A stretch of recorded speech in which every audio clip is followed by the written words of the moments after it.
दोर्भिर्युक्ता चतुर्भिः स्फटिकमणिमयीम् अक्षमालां दधाना हस्तेनैकेन पद्मं सितमपि च सुखं पुस्तकं चापरेण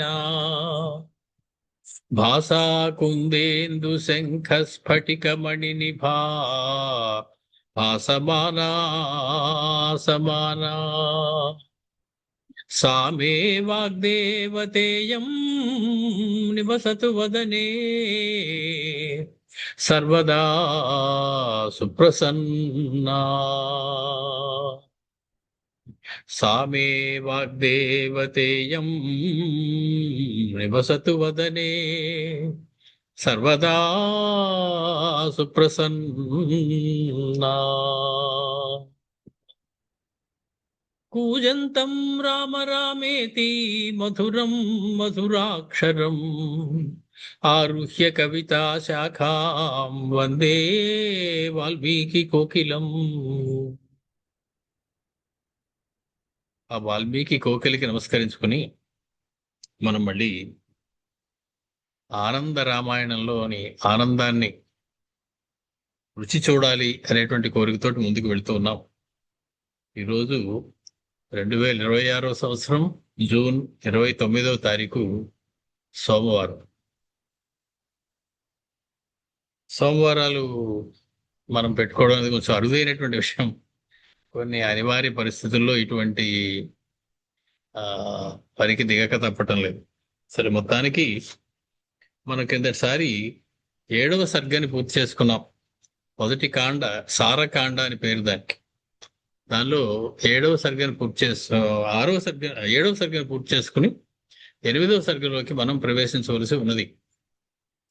సరే, ఇంతవరకు జరిగిన కథ ఏంటంటే అరణ్యకాండ ముగిసింది. ఇంతవరకు చేసిన దానిలో అరణ్యకాండ ముగిసింది. శూర్పణఖ ముక్కు చెవులు తెగడంతో పరిగెట్టుకుంటూ లంకానగరం దాకా పరిగెట్టింది. అక్కడ రావణాసురుణ్ణి చెడమడ తిట్టింది. ఇది కాదయ్యా రాజ్యం చేసేటువంటి పద్ధతి అని రావణ సభలోనే అందరూ ఉండగా అతనికి చివాట్లు పెట్టింది. నువ్వు ఒక మానవుడు వచ్చి 14,000 మంది రాక్షసుని సంహరిస్తే నీకు చేమ కుట్టినట్టయినా లేదు, నీకు విషయం తెలియలేదు కూడాను. ఇలాగే నా చారులతోటి వ్యవహరించే పద్ధతి, నీ చారులు ఇటువంటి వాళ్ళ అని చెప్పి అతన్ని నానా మాటలు అంది. మొత్తకే అని అతనితో ఎందుకు యుద్ధం చేయాల్సి వచ్చింది అని అడగగానే నీకోసమే జరిగింది ఇదంతా అని మొదలెట్టింది. సీతమ్మను చూసి నీకోసం వివాహానికి కుదురుద్దామని నేను వెళ్ళాను, వెళితే నాకు ఈ గతి పట్టింది. నిజంగా నువ్వు మగవాడు అయితే ఆ సీతమ్మని తెచ్చుకో, నీకు ఏదైనా పౌరుషం ఉంటే అని చెప్పి తిట్టకుండా తిట్టింది. మొత్తానికి రావణాసురుడు వాళ్ళిద్దరిని సంహరిస్తానని చెప్పి రథం మీద బయలుదేరాడు. మారీచుడి దగ్గరికి వెళ్ళి అతగాడిని ఒప్పించాడు బలవంతంగా. మారీచుడు తిట్టాడు. నిన్ను కాదా అనవలసింది, నీకు ఆలోచన ఇచ్చిన వాడిని అనాలి అన్నాడు. మొత్తానికి సంహరిస్తానని బెదిరించి అతన్ని లొంగ తీసుకుని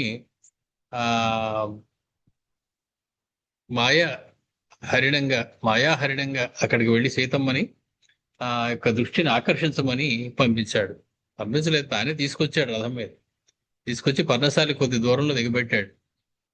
మొత్తానికి అది సీతమ్మ కావాలని రామచంద్రమూర్తి వెళ్ళారు. సరే, రామచంద్రమూర్తి లక్ష్మణుని కాపలాగా పెట్టి వెళ్ళారు. మొత్తానికి రామబాణపు ఒక దెబ్బతోటి వాడు కాస్త హా సీత, హా లక్ష్మణ అంటూ మరణించాడు. సీతమ్మ కంగారు పడింది. బలవంతంగా లక్ష్మణ స్వామిని అక్కడి నుంచి పంపివేసింది. పక్కనే వేచి ఉన్నటువంటి భిక్షు రూపంలో ఉన్నటువంటి రావణాసురుడు సీతమ్మ దగ్గరికి వచ్చి లక్ష్మణ స్వామి గీసినటువంటి ఆ గీతని, లక్ష్మణ రేఖని దాటడానికి కూడా ధైర్యం చాలక సీతమ్మని ఆ గీత దాటి బయటికి రమ్మని భిక్షం వేయమని అడిగాడు. సీతమ్మ ఎక్కడ భిక్షుకి కోపం వస్తుందేమో, భిక్షం తీసుకోకుండా వెళ్ళిపోతాడేమో అని ఒక అడుగు బయటకు వేసింది. వెంటనే వికటాట్టహాసం చేస్తూ తన 10 శిరస్సులతో 20 బాహువులతో అసలు రూపాన్ని చూపించి ఆమె మాట్లాడే లోపుని ఆవిడ్ని రథంలో ఎక్కించుకుని తన తొడ మీద కూర్చోబెట్టుకుని తీసుకువెళ్ళిపోయారు. తొడ మీద కూర్చోబెట్టుకున్నప్పుడు ఏ తొడ మీద కూర్చోబెట్టుకు తీసుకెళ్ళాడండి అని ఒక పెద్ద చర్చలు జరిగాయి. సాధారణంగా ఎడమ తొడ మీద కూర్చోబెడితే భార్యాస్థానం అంటారు, కుడి తొడ మీద కూర్చోబెట్టుకుంటే అది కుమార్తె స్థానం అంటారు. మొత్తానికి రావణాసురుడు సీతమ్మని కుడి తొడ మీద కూర్చుని తీసుకువెళ్ళాడు అని వాల్మీకి రామాయణకారులు అందరూ కూడా చెప్పేటువంటి మాట. కాబట్టి అతడు ఏ ఉద్దేశంతో తీసుకెళ్ళాడు అనేది మనం మళ్ళీ ఒకసారి ఆలోచించుకోవాల్సి ఉంటుంది. ఆ రకంగా దారిలో జటాయు ఎదుర్కోవడం, జటాయు మరణించడం, లేదా దెబ్బతిని కింద పడిపోవడం, ఇవన్నీ చూశాం. సీతమ్మ తన ఆభరణాలని ఋష్యముఖ పర్వతం దగ్గర ఒక 5గురు వానరుల మధ్యలో పడేయడం, మొత్తానికి ఆ దేవేంద్రుడు సీతమ్మకి పాయసాన్ని వర్షించడం, అది ఆవిడ పూర్తిగా తాను తినకుండా కొంత రాముడి కోసం, కొంత లక్ష్మణుడి కోసం, కొంత దేవతల కోసం, కొంత అతిథుల కోసం, కొంత అక్కడ ఉన్నటువంటి రాక్షసుల కోసం, కొంత గోవుల కోసం, కొంత పక్షుల కోసం, త్రిజట కోసం కొంత అట్టబెట్టి వాళ్ళకి ఇచ్చి తర్వాత తాను ఏదో కాస్త తినేదేమో తెలియదు. ఆ తినేది అనే మాట కూడా ఇక్కడ చెప్పాల. మొత్తానికి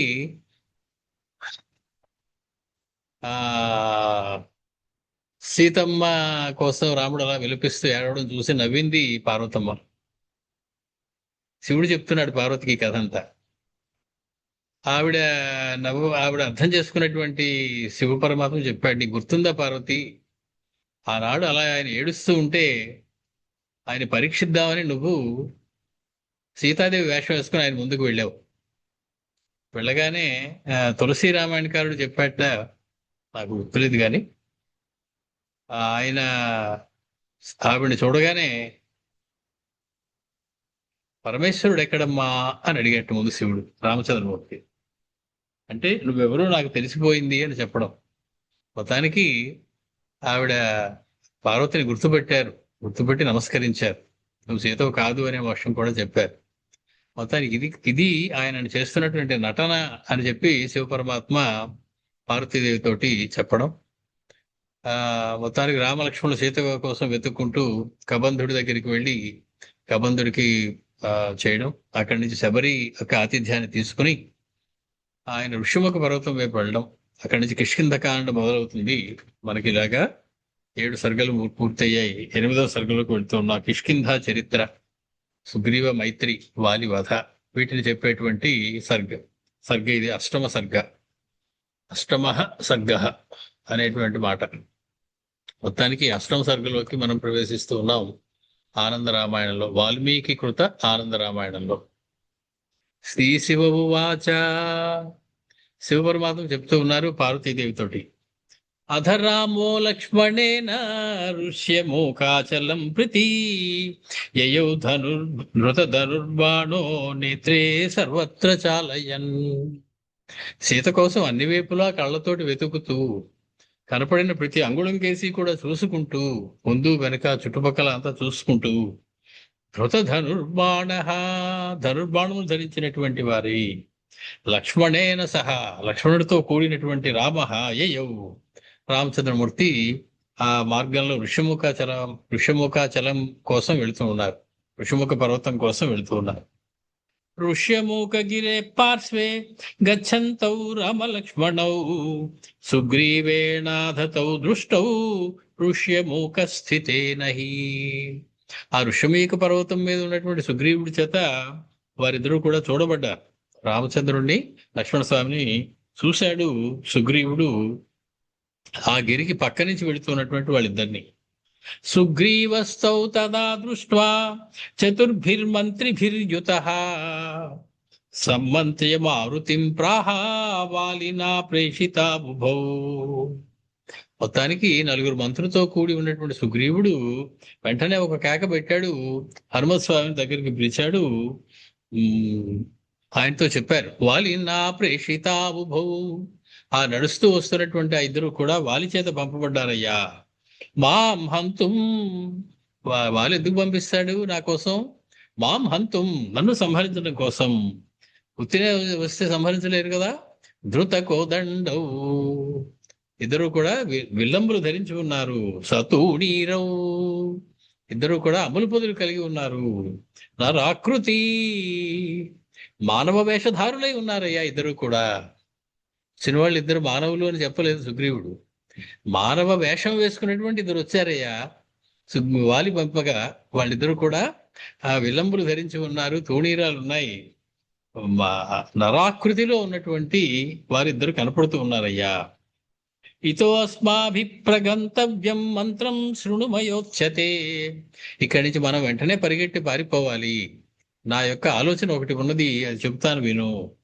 గచ్చ జానీహి భద్రంతే, నీకు శుభమవుగాక, నువ్వు క్షేమంగా ఉండుగాక. నువ్వు వెంటనే వెళ్ళి వాళ్ళతోటి విషయాన్ని కనుక్కో. నువ్వు క్షేమంగా ఉండాలి, నీకు ఎటువంటి ఆపద రాకుండాగాక. నువ్వు మాత్రం వెళ్ళి వాళ్ళ దగ్గరికి వాళ్ళ విషయాన్ని కనుక్కో. వటుర్భూత్వా ద్విజాకృతి, ఈ ఆకారంతో వెళ్ళకు సుమా. వటుర్భూత్వా, ఒక వటువు వలె, ఒక బ్రహ్మచారి వేషం వేసుకుని నువ్వు అక్కడికి వెళ్ళవలసి ఉంటుంది. తాభ్యాం సుభాషణం కృత్వ, బాగా మాట్లాడు, చక్కగా మాట్లాడు వాళ్ళతోటి. సుభాషణం కృత్వా జానీహి హృదయం తయోహో, నువ్వు కోతి అని తెలిస్తే చిన్నచూపు చూసి నీతో సరిగ్గా మాట్లాడు. కాబట్టి నువ్వు మానవాకృతిలో, అది కూడా ఒక గౌరవింపదగినటువంటి, చూడగానే నమస్కారం పెట్టాలనిపించేటువంటి ఒక విప్రుని వేషంలో వెళ్ళి వారి దగ్గరతో సంభాషణ చేసి చక్కగా విషయాన్ని కనుక్కో. యది తౌ దృష్ట హృదయౌ సంజ్ఞాంకురు కరాగ్రత, వారి గనక దుష్ట హృదయులు అయినట్లయితే, వారి గనక హృదయం మంచిది కాదు, వాడిని నిజంగానే మనకు అపకారం చేయడం కోసం వచ్చారు అన్నట్లయితే, సంజ్ఞాంకురు కరాగ్రత, నీ చేత్తోటి నాకు ఒక సంజ్ఞ చెయ్యి ఇలా ఊపు, లేకపోతే ఏదో ఇలా అను, మరొకటి అయితే ఇలా అను, నువ్వు ఏదో ఒక సంజ్ఞ చేయి చేత్తోటి. అలా చేసినట్లయితే సాధుత్వే స్వితమత్రో భూరేవం జానీహి నిశ్చయం, వాళ్ళు నిజంగా మంచివాళ్ళే అయితే, మన కోసం వచ్చిన వాళ్ళు అయితే, నువ్వు చిన్న చిరునవ్వు నవ్వు నాకేసి చూసి దూరం నుంచి చాలు, నేను అర్థం చేసుకుంటాను వాళ్ళు మనకి శత్రువులా మిత్రులా అనేటువంటిది. తథేతి వటు రూపేణ గత్వా నత్వా రఘుత్తమం, హనుమత్ స్వామి ఆ రకంగానే తన రాజైనటువంటి సుగ్రీవుడు చెప్పినట్టుగానే వెళ్ళారు. వెళ్ళి అక్కడ దాకా వెళ్ళి రామచంద్రమూర్తికి నమస్కారం పెట్టారు వినయంగా. కౌ యువాం పురుష వ్యాఘ్రౌ ఇది పప్రచ్ఛ మారుతి, ఓ పురుష వ్యాఘ్రములారా మీరెవరు అని ప్రశ్నించారు హనుమత్ స్వామి రామచంద్రమూర్తిని. పురుష వ్యాఘ్రం అంటే పురుష శ్రేష్ఠులు అని అర్థం. ఈ వ్యాఘ్ర శబ్దం, శార్దూల శబ్దం, రత్నము, మణి, ఇలాంటివన్నీ కూడా శ్రేష్ఠత్వ వాచక. కాబట్టి పురుష శార్దూలము అన్న, పురుష వృషభము అన్న, పురుష వ్యాఘ్రము అన్న, పురుష శ్రేష్ఠుడు అని అర్థం. శ్రేష్ఠత్వ వాచకం కోసం వాడేటువంటి పదాలు. పురుష రత్నం అన్న అలాగే. మొత్తానికి తతస్థం లక్ష్మణ ప్రాహ పూర్వవృత్తం సవిస్తరం, ఆయన అలా అడగగానే మా హనుమస్వామి వేసిన ప్రశ్న ఇద్దరికి ఇది. కౌ యువాం, యువాం అంటే మీరిద్దరు ఎవరు అని అడిగారు. అంటే ప్రశ్న ఇద్దరిని అడిగారు ఆయన. లక్ష్మణస్వామి ఒక్కరు సమాధానం చెప్తూ ఉన్నారు, పూర్వవృత్తం సవిస్తరం, ఇంతవరకు జరిగిన కథని విస్తారంగానే చెప్పారు లక్ష్మణస్వామి. శబరీవచనాద్ రామః సఖ్యం కర్తుం సమాగతః, చివరికి ఆయన చెప్పింది ఏమిటయ్యా అంటే, అనగనగా దశరథ మహారాజు దగ్గర మొదలెట్టారు. ఎవరు అడిగినా అదే మొదలెడతారు, రాముడైనా లక్ష్మణుడైనా సరే. అనగనగా దశరథ మహారాజు, ఆయనకి 3 భార్యలు 4 కుమారులు, ఈయన పెద్దవాడు నేను చిన్నవాడిని, ఇలాగా కథ అంతా వెళుతుంది. శబరి అనేటువంటి ఆవిడ కలిశామయ్యా, ఆవిడ ఇక్కడ మీతోటి సఖ్యం చేసుకోమని చెప్పింది, దానికోసం మేము ఇద్దరం వచ్చాము. సుగ్రీవేణాథ తచ్ఛ్రుత్వా స్వరూపం మారుతిస్తదా చకార నైజం ప్రకటన్ స్వీయం వృత్తం న్యవేదయత్. మొత్తానికి ఆ సుగ్రీవుడు చెప్పిన పద్ధతిలో హనుమస్వామికి అర్థమైంది, వీళ్ళు అస్మదీయులే గాని తస్మదీయులు కారు అని, మనవాళ్లే అనేటువంటి విషయం అర్థమైంది. వెంటనే ఆయన చకార నయజం ప్రకటన్ స్వీయం వృత్తం న్యవేదయత్, చిన్న చిరునవ్వుతోటి వారితోటి తమ వృత్తాంతాన్ని అంతే కూడా చెప్పారు. అంటే మా మహారాజు గారు సుగ్రీవుడు, మేము ఆయన యొక్క మంత్రిని, నా పేరు పలానా, కాబట్టి తన యొక్క చరిత్రను కూడా ఆయన చెప్పారు. చెప్పి మత్స్కంధమదిరుహ్యాద్య పర్వతం గంతుమర్హత, మా రాజుగారి పర్వతం మీద ఉన్నారు, అక్కడికి వెళ్ళాలి శిఖరం దగ్గరికి, మీరిద్దరూ కూడా నా భుజాల మీద అధిరోహించండి, నేను మా భుజాల మీద ఎక్కించుకుని మిమ్మల్ని రాముల వారి దగ్గరికి తీసుకెళ్తాను. తథేతి మారుతే స్కంధే సంస్థితౌ తౌ బభూవతు. సరే, రామలక్ష్మణులు ఇద్దరు కూడా అలాగే అని చెప్పి ఆయన భుజాల మీద ఎక్కారు. ఆయన మాయా బ్రాహ్మణ రూపాన్ని వదిలి నిజ రూపంలో చెప్పారు ఇదంతా కూడా హనుమత్స్వామి. ఉత్పపాతగిరేర్మూర్ధ్ని, వాళ్ళిద్దరిని ఎక్కించుకుని భుజాల మీద ఒక్క ఎగురు ఎగిరారు హనుమత్స్వామి. క్షణాదేవ మహాకపి, కింద నుంచి పైకి కొండపైకి క్షణంలో వెళ్ళిపోయారు. వృక్షఛాయాం సమాశ్రిత్య తౌ స్థితౌ రామలక్ష్మణౌ, అక్కడ ఒక చెట్టు నీడలో దింపారు హనుమస్వామి రామలక్ష్మణులు ఇద్దరిని కూడా. మొత్తానికి సుగ్రీవం మారుతిర్గత్వా రామవృత్తం న్యవేదయత్, గబగబా తన రాజైనటువంటి సుగ్రీవుడి దగ్గరికి వెళ్ళి హనుమత్స్వామి ఆ వచ్చిన వారిద్దరి గురించి తనకి తెలిసినదంతా కూడా చెప్పారు. తత ప్రజ్వాల్య వహ్నిం ససుగ్రీవో రావణేన హి చకార సఖ్యం వేగేన సమాలింగ్య పరస్పరం. సుగ్రీవ రామచంద్రేణ, మొత్తానికి రామేణ హి ఒక వహ్నిని రగిల్చారు హనుమస్వామి సుగ్రీవుడికి రామచంద్రమూర్తికి అగ్నిసాక్షికంగా మిత్రత్వం కల్పించారు. చాలా మంది ప్రశ్నించారు, ఎందుకండి అగ్నిసాక్షికంగా చేయడం, రాముడు ఏమన్నా మాట తప్పుతాడని భయమా అని. కాదట, ఆయన రాజు సుగ్రీవుడి మాట తప్పుతాడేమో అని భయం అంటారు.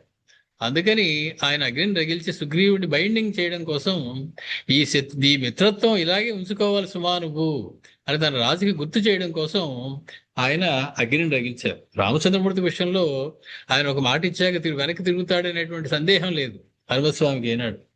కాబట్టి అది తన సొంత రాజు అయినటువంటి తన రాజుగారి మీదే తనకి సందేహం. కాబట్టి అక్కడ పంచభూతాలకి ఉపలక్షణంగా అగ్నిని రగిల్చి రామ సుగ్రీవుల యొక్క మైత్రిని నేర్పారు హనుమత్స్వామి. చకార సఖ్యం వేగేన సమాలింగ్య పరస్పరం.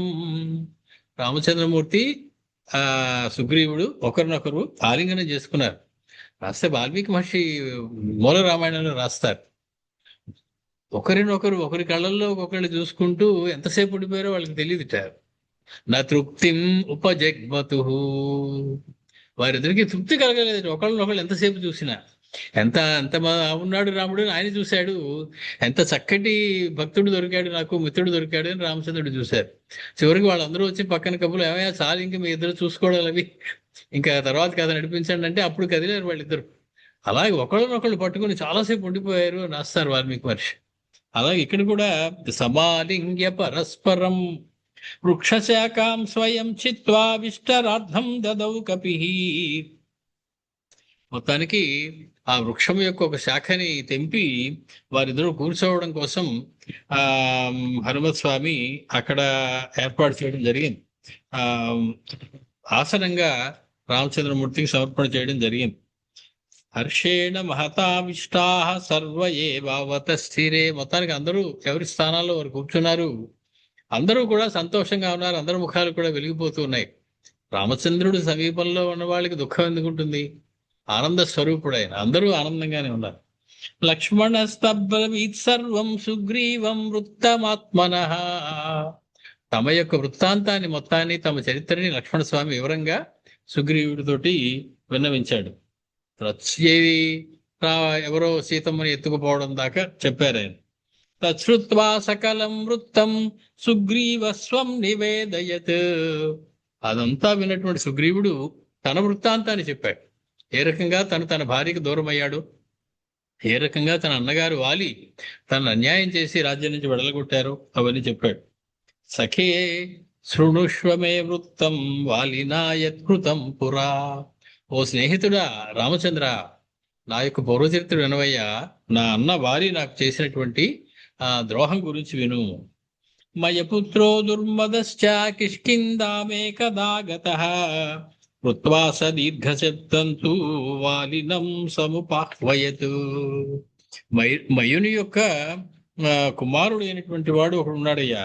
వాడు మాయావి అనేటువంటి పేరు కలిగినటువంటి వధించినటువంటి ఒక రాక్షసుడు.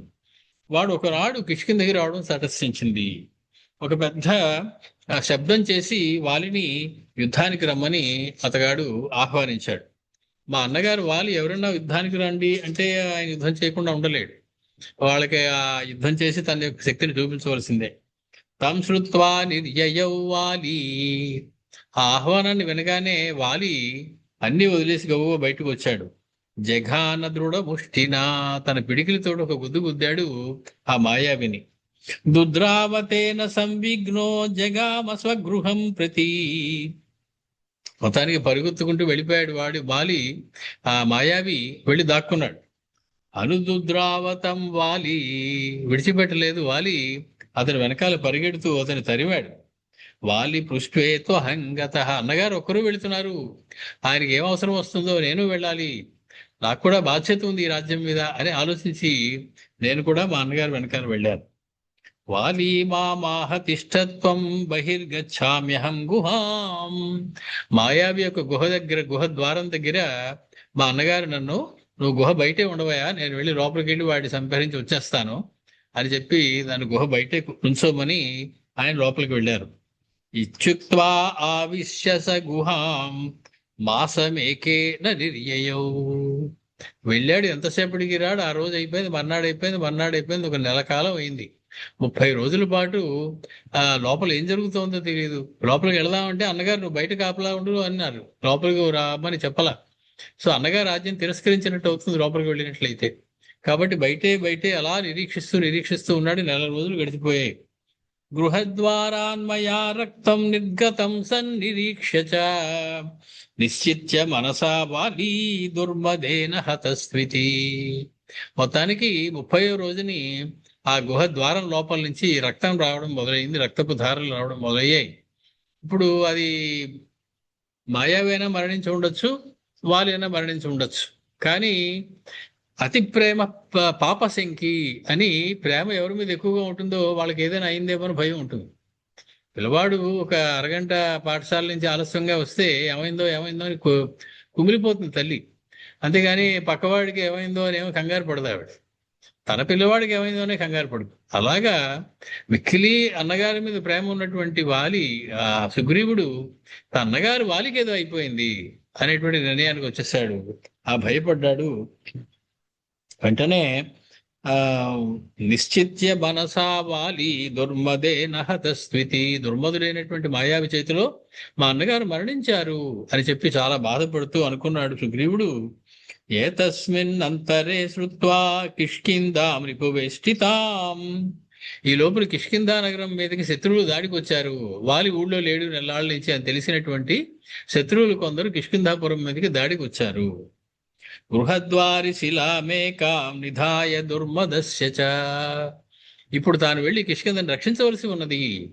ఈ సమయంలో ఇలా వెళ్ళిపోతే గుహ లోపల నుంచి మాయావి బయటకు వచ్చి తాను కూడా యుద్ధం చేయొచ్చు. అంటే 2 వైపుల నుంచి మనకు ఒకేసారి యుద్ధం చేయవలసినటువంటి అవసరం వస్తుంది. ఓ పక్క మాయావితోటి, ఓ పక్క ఇప్పుడు వచ్చినటువంటి శత్రువులతోటి.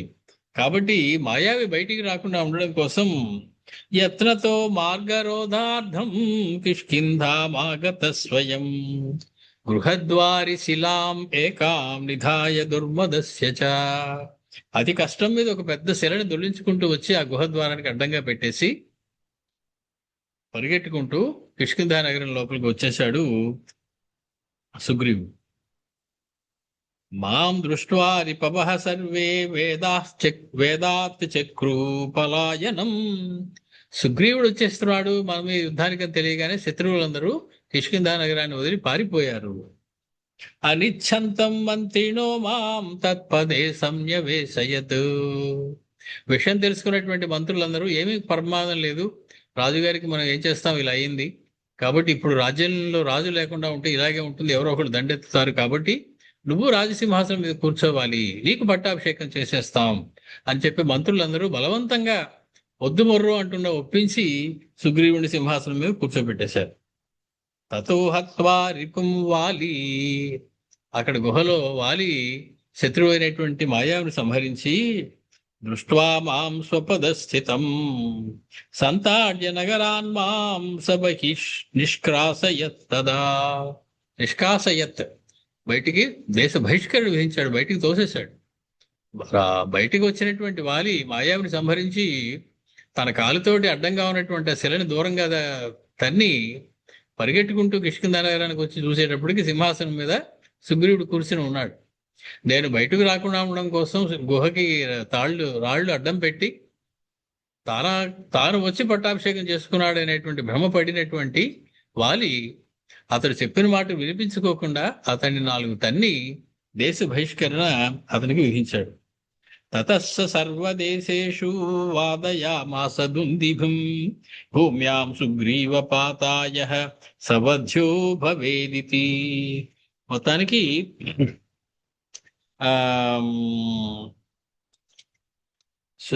చూసినటువంటి వాలి, ఒకప్పుడు ఆ వాలి దుందుభి అనేటువంటి రాక్షసుడు ఉండేవాడు. వాడు దున్నపోతు ఆకారాన్ని ధరించి వచ్చి వాలితోటి యుద్ధానికి రమ్మని పిలిచాడు. అప్పుడు వాలి వచ్చి వాడి కొమ్ములు 2 చేత పట్టుకుని చేతులతో వాడి తలని చీల్చి ఆ నేలకేసి కొట్టి ఆ శరీరాన్ని గిరగిరగిరగిర తిప్పి దూరంగా విసిరేశాడు వాలి. ఇది అంతకుముందు ఎప్పుడో జరిగినటువంటి కథ. తతస్స సర్వదేశేషు వాదయామాస దుందిభిం భూమ్యాం సుగ్రీవపాతాయ సవధ్యో భవేదితి. ఎక్కడైనా సరే ఈ సుగ్రీవుడు గనక ఉన్నట్లయితే వాడు నాకు కనపడితే వాడిని వధించాలి అని చెప్పి మరణదండను కూడా సుగ్రీవుడికి విధించాడు. తతో లోకాన్ పరిక్రమ్య, ఎక్కడ కనపడినా సంహరించండి అని చెప్పి భటులను పంపించాడు. ఇతడు ఎక్కడుంటే అక్కడికి వాళ్ళ యొక్క దూతలు వస్తున్నారు, సైనికులు వస్తున్నారు, సుగ్రీవుడిని సంహరించడానికి ప్రయత్నాలు చేస్తూ ఉన్నారు. అందుకే ఆ ఇద్దరిని చూడగానే వాలి పంపించిన వారు అని అనుమానం రావడానికి కారణం అది. ఇదివరకు అలా చాలాసార్లు జరిగింది అతని జీవితంలో. వాలి ఎవరో ఇద్దరిని పంపించడం, తను సంహరించడానికి ప్రయత్నం చేయడం, మళ్ళీ అదే అనుకున్నాడు పాపం. కాబట్టి లోకాన్ పరిక్రమ్య, సమస్తమైనటువంటి లోకాలు తిరిగాడు. భూమిలో ఉత్తరం వైపు, దక్షిణం వైపు, పడమర వైపు, తూర్పు వైపు, అన్ని వైపులా తిరిగాడు. అందరికి తెలుసు అతనికి పడమర వైపు ఏముంటుంది, తూర్పు వైపు ఏముంటుంది, దక్షిణ వైపు ఏముంటుంది, ఇవన్నీ వివరంగా తెలిసినటువంటి వాడు అయ్యాడు అన్ని తిరగడం వల్ల. మొత్తానికి చివరికి ఋష్యమూకో మయాశ్రిత, ఈ ఋష్యమూక పర్వతాన్ని నేను ఆశ్రయించానయ్యా. ఋష్యమూక పర్వతాన్ని ఎందుకు ఆశ్రయించాల్సి వచ్చింది? అక్కడ ఉంటే నీకు క్షేమం ఎలా వచ్చింది? ఏకదా దుందుభిర్నామా దైత్యో మహిష రూపధృక్, అదే చెప్తున్నానయ్యా కథ. దుందుభి మహిష రూపాన్ని వేసుకుని యుద్ధాయ వాలినం రాత్రవు సమాహ్వయత భీషణ, వాలిని యుద్ధానికి ఒకరోజు రాత్రి ఆహ్వానించాడు దుందుభి అనేటువంటి వాడు. తతో వాలి సమాగత్య ధృత్వా శృంగకరేణ సహా, అతని కొమ్ములు 2 పట్టుకున్నటువంటి వాలి హస్తాభ్యాం తచ్చిరశ్చిత్వా, తన చేతులతోటి అతని శిరస్సును ఖండించి తోలయిత్వా క్షిపద్భువి, మొత్తం గిరగిరా తిప్పి ఆ శరీరాన్ని విసిరివేశాడు. అపాత తచ్చిరో రామ మతంగాశ్రమ సన్నిధో, ఆ గిరగిరా తిరుగుతూ వెళ్ళిపోయినటువంటి ఆ ఖండించినటువంటి శిరస్సు వెళ్ళి మతంగ మహర్షి గారి యొక్క ఆశ్రమంలో పడింది. రక్తవృష్టి పపాతోచ్చై మతంగోప్యసపత్ క్రుద్ధ, అక్కడంతా కూడా రక్తపు మరకలు పడ్డాయి ఆశ్రమం అంతా కూడా. ఎవరు చేశారు ఈ పని అని చెప్పి వెంటనే, ఎవడు చేస్తే వాడు అని చెప్పి వెంటనే చేతిలోకి నీళ్లు తీసుకుని మతంగ మహర్షి ఒక శాపం పెట్టాడు. యజ్జాగతోసి మే వాలిన్ గిరిం శీఘ్రం సమాపయా, మొత్తానికి వాలి గనక ఈ మతంగ ఆశ్రమం దగ్గరికి ఈ ఋష్యముఖ పర్వత సమీపానికి వచ్చినట్లయితే అతడికి మరణం సంభవించుగాక అని ఒక శాపం విధించాడు మతంగ మహర్షి. ఏవం సప్తః తదారభ్య ఋష్యమూకం న యాత్యసౌ, ఆ విషయం తెలిసినటువంటి వాలి ఏనాడు కూడా ఋష్యముఖం దగ్గరికి రాడు. ఎందుకంటే వస్తే మరణించేటువంటి శాపం ఒకటి అతగాడికి ఉంది. ప్రతిజ్ఞాంతే కరోమ్యద్యా సీతాం శీఘ్రం సమానయే, మొత్తానికి తన చరిత్ర అంతా చెప్పుకున్నాడు సుగ్రీవుడు. ఆ కారణం వల్ల నేను క్షేమంగా ఉండగలుగుతున్నానయ్యా ఈ ఋష్యముఖ పర్వతం మీద అని చెప్పి నేను నీకొక ప్రతిజ్ఞ చేస్తూ ఉన్నాను. సీతాం శీఘ్రం సమానయే, నీ సీత ఎక్కడ ఉన్నా వెతికి నేను శీఘ్రంగా తీసుకొని వస్తాను. యదా నీతా రావణేన తదా దృష్టా మయాత్రఖే. ఖే అంటే ఆకాశంలో, ఖమ్ అంటే ఆకాశం, ఖే అంటే సప్తమి విభక్తి, ఆకాశం అందు. ఆకాశంలో వెళ్ళిపోతూ ఉన్నప్పుడు, ఆకాశం అందు వెళుతూ ఉన్నప్పుడు రావణుడు ఒక స్త్రీని తీసుకెళ్ళడం నేను చూశానయ్యా. యదా నీతా రావణేన తయా దృష్టా మయాత్రఖే బద్ధోత్తరీయ క్షిప్తాని పశ్యత్వభూషణాని. మామూలుగా ఎక్కడో అక్కడ ఉన్నటువంటి అందమైన స్త్రీలను ఇలాగ పుష్పకం మీద తీసుకెళ్ళడం, వాళ్ళు గావు కేకలు వేయడం, కింద నుంచి వీళ్ళు చూడడం మామూలే, చాలాసార్లు జరిగింది అలాగే. ఈసారి మాత్రం ఆ వెళుతున్న ఆవిడ తన ఉత్తరీయంలో ఆభరణాలని తీసి మూటగట్టి మా దగ్గర పడేసిందయ్యా ఒక ఆవిడ. ఇత్యుక్త్వా దర్శయామాస సుగ్రీవో భూషణాని అని చెప్పి పరిగెట్టుకుని వెళ్ళి గుహలో దాచినటువంటి ఆ భూషణములు ఏవైతే సీతమ్మ పడవేసిందో వాటిని రామచంద్రమూర్తికి చూపించారు. తాని దృష్ట్వా బ్రవీద్ బంధు రామస్థం నిశ్చయం వద. మొత్తానికి ఆ లక్ష్మణ, నేను చూడలేకపోతున్నాయా, నాకేమి కనపడటం లేదు ఇవి, ఎందుకంటే నా కళ్ళు నీళ్లతోటి మూసుకుపోతూ ఉన్నాయి. కాబట్టి నాకు ఎదురుగుండా ఉన్న ఆభరణాలు ఎలాంటివో, వాటి యొక్క ఆ నిర్మాణం ఎటువంటిదో, అవి ఎవరివో నేను గుర్తించలేకపోతూ ఉన్నాను. కాబట్టి నువ్వు గనక చూసి నిశ్చయం వద, నిశ్చయంగా చెప్పు అవి ఎవరివో, మన సీతమ్మవేనా. త్వయా దృష్టాని సీతాయాః తచ్చుత్వా లక్ష్మణో బ్రవీత్. వెంటనే లక్ష్మణ స్వామి అన్నారు, ఇది ఈ సృష్టి ఉన్నంతకాలం ఉండిపోయే శ్లోకాల్లో ఒక శ్లోకం అని నాకు అనిపిస్తుంది, మూలరామాయణంలో ఉన్నటువంటి శ్లోకం. లక్ష్మణ స్వామి ఆ రోజు రామచంద్రమూర్తితో చెప్పినటువంటి మాట పరమాద్భుతమైనటువంటి మాట. నాకు ఇవేమిటో తెలియదయ్యా, నూపురాలు ఎవరో తెలియటం లేదు, ఈ కంకణాలు ఎవరో తెలియటం లేదు, ఈ నూపురాలు మాత్రం నూపురే త్వభిజానామి, నూపురములు ఒకటే నాకు తెలుస్తూ ఉన్నాయి సీతమ్మవని. ఎలాగా, ఎందుకు తెలిసాయి? నిత్యం పాదాభివందనాత్, ప్రతిరోజు మా వదిన గారికి తల్లిగారికి నమస్కారం పెట్టినట్టు పెట్టేవాడిని, కాబట్టి ఈ నూపురాలు నాకు బాగా పరిచయమైనవి, వాటిని రోజు నేను చూసేవాడిని, ఇవి మన సీతమ్మవే అని చెప్పగలిగాడు. నాహం జానామి కేయూరే నాహం జానామి కొండలే. కేయూరములు కొండలములు నాకు తెలియదు, వాటికి వేసి నేను ఏనాడు చూడలేదు. చూడకుండా ఎలా ఉన్నావయ్యా అంటే అంత పరీక్షగా చూడలేదు. పరీక్షగా ఏమిటి చూసావు? పాదములే చూశాడు, కాబట్టి నూపురములే చూశాడు.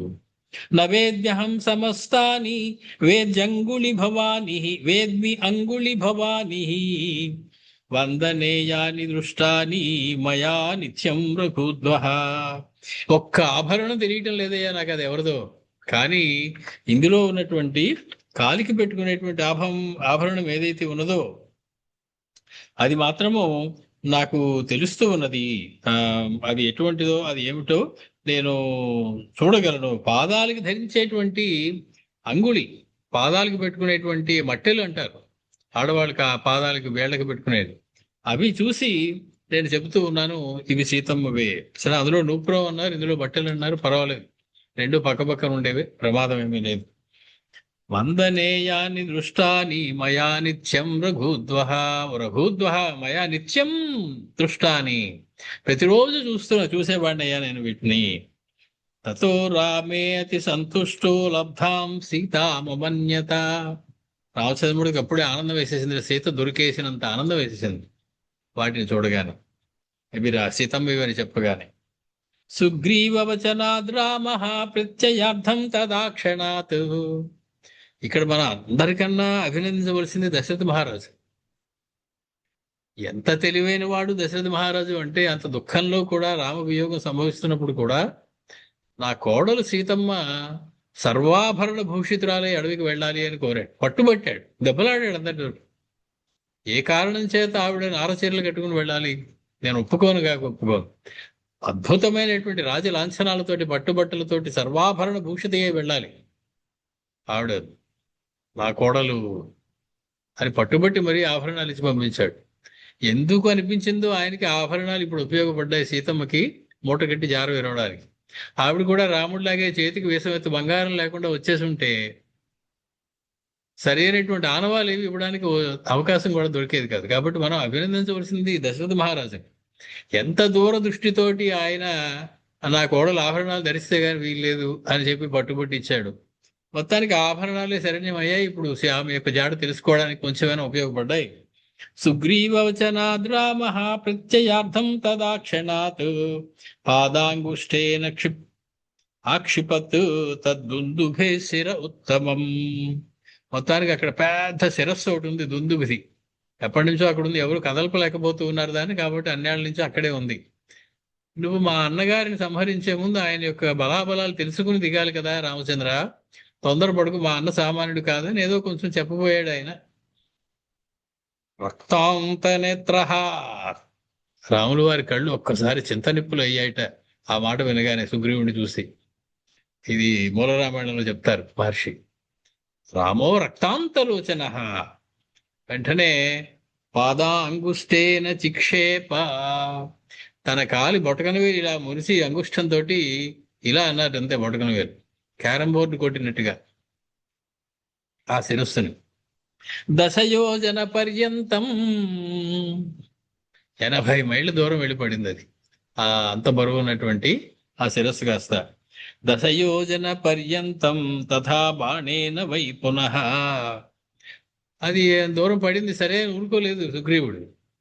మా అన్న సంహరించినప్పుడు అది చాలా బరువుగా ఉండేది, ఇప్పుడేమో ఎండిపోయింది, చాలా కాలం అయింది కదా, రక్తమాంసాలు అవన్నీ ఎండిపోయినటువంటి తేలిగ్గా ఉంది, కాబట్టి నువ్వు అలా చేయగలిగేవేమో అని మళ్ళీ ఒక సందేహాన్ని వ్యక్తపరిచాడు. వెంటనే బాణేన వై పునః, ఒక బాణాన్ని తీసుకుని చక్రాకారాన్ సప్తతాళాన్ దృష్ట్వా దేహే హ్యేహే ప్రభు, మొత్తానికి ఆ 7 ఉన్నాయి అక్కడ సప్త తాళములు, ఆ 7 తాటి వృక్షాలు చేస్తని చూశాడు. అవి గుండ్రంగా ఉన్నాయట. బాణం తిన్నగా వెళ్తుంది కానీ గుండ్రంగా ఉన్న వాటిని కొట్టలేదు. గుండ్రంగా ఎందుకున్నాయని చూశారు లక్ష్మణస్వామి. ఆయనకి అర్థమైపోయింది. ఆ సప్త తాళములకి అడుగునట్టు ఒక పెద్ద సర్పం పడుకుని ఉంది. లక్ష్మణస్వామి ఒక్కడికే కనపడింది అది. అదేమిటండి, రామచంద్రమూర్తి ఎందుకు కనపడలేదు?